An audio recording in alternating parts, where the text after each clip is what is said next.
This channel is proudly sponsored by Dead Tree Studios, the publishers and developers of Dames of Asstoria, a tabletop RPG where you play as monster girls, experiencing high adventure in a world that doesn't fully accept them. Please check out the links in the description and in the pinned comment. Hi, welcome to this part of my review featuring Cultos Innombrables. If you haven't seen the other parts of my review, featuring this tabletop RPG where you are the Mythos cultists instead of the steadfast investigators, please check out the playlist in the description below. This time we are going to take a look at the Corro a tus brazos, or I run to your arms fiction. I also wanted to talk about the cults chapter, but this Corro a tus brazos fiction is quite extensive, interesting. Even though it's just a few pages, it encapsulates certain concepts that you would expect to see in certain ceremonies in real life. The fiction is told from the perspective of some sort of member of a Mythos group. All of the sorcerers, I would rather say they look more like religious people. They gather together in this site of eldritch operations, and after spending a lot of blood, they managed to form the required circles on the ground. This thing about blood, this is quite common in certain operations.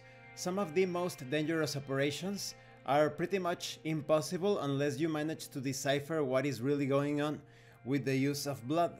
For example, in alchemy, the creation of a homunculus. Most people fail in the creation of such a being because it requires too much blood. And even if you take a look at some reports, depending on where you move, the occult circles that you move through, you can see that halfway through the operation, the practitioner is pretty much losing their mind because they have spent so much blood and they cannot go on with the process.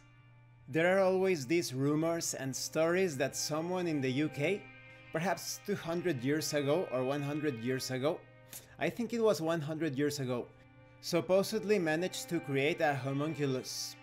But things got a bit out of hand, everyone was asking too many questions, and the man and his Dobby-like creature, apparently it has this sort of shape like Dobby from Harry Potter, they went missing, purposefully so. That is, they decided to disappear because people were getting a bit too nosy when it comes to the alchemical research that man was carrying out. So take it as you will, as fiction, as speculation, or as hints of truth. But I think in this fiction the use of blood is quite well represented. So they carry out the operation. Each participant actually had to spend 10 liters of blood. Not all in one go, that is, throughout the course of various months, I think, they actually had to freeze their own blood until they had 10 liters per participant. And they carry out the operation, but apparently nothing happened. The leaders of the ceremony were quite pleased, but others, including the protagonist, they thought that perhaps this didn't work. So they got on their limos, on their planes, as expected of the corrupt elite, of course, and they went on their way.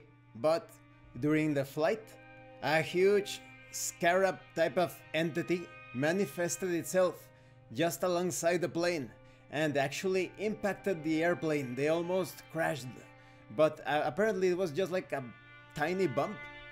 They survived and they managed to get to their destination, which apparently is Australia.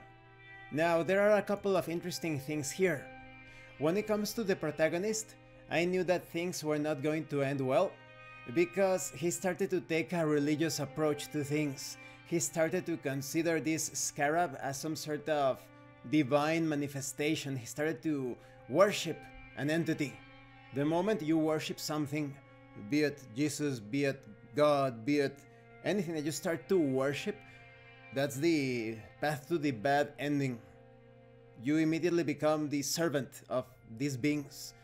So now you can see this protagonist spiraling downwards into madness. Once they got to their destination, they went into the wilderness.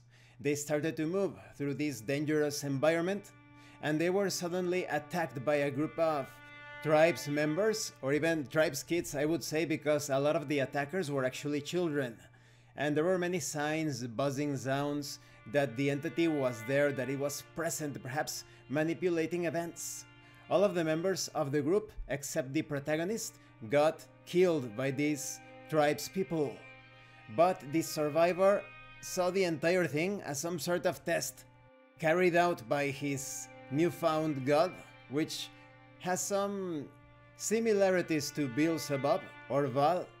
You can find him under many names, such as Allah, such as sometimes he cosplays as God. The Our Father prayer, that's a prayer to Beelzebub. Do your own research. Analyze things.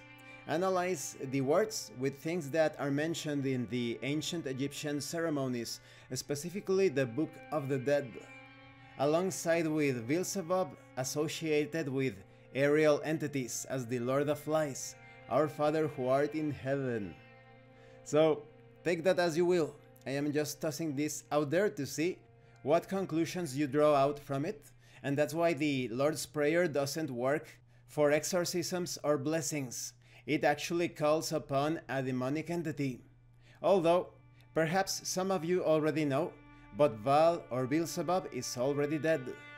So this man, this crazed individual, the protagonist, after seeing all of his religious colleagues, the other members of the cult, die, he's actually very happy and very pleased and in expectation of some other divine revelation to happen as he moves further into the wilderness, all alone, covered in the blood of the tribespeople and his own former companions.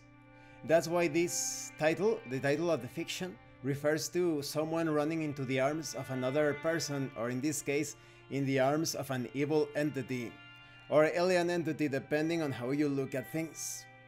And this concludes this part of the review. In the next part, we are going to take a look at the cults chapter. I really like all of the real ceremonial nuances that are put into this fiction. There are strong hints at the end of the story that the main character is going to end his life. Perhaps he thinks that in that way he's going to get closer to this eldritch aberration. Who knows? But it's a very captivating fiction. There are some things that are a bit too ambiguous and not as well described as I would have preferred, but overall, quite enjoyable and terrifying. Thank you for watching this part of the review. Don't forget to leave a like, a comment, and subscribe. And thank you so much to those of you that are going the extra mile to support the channel.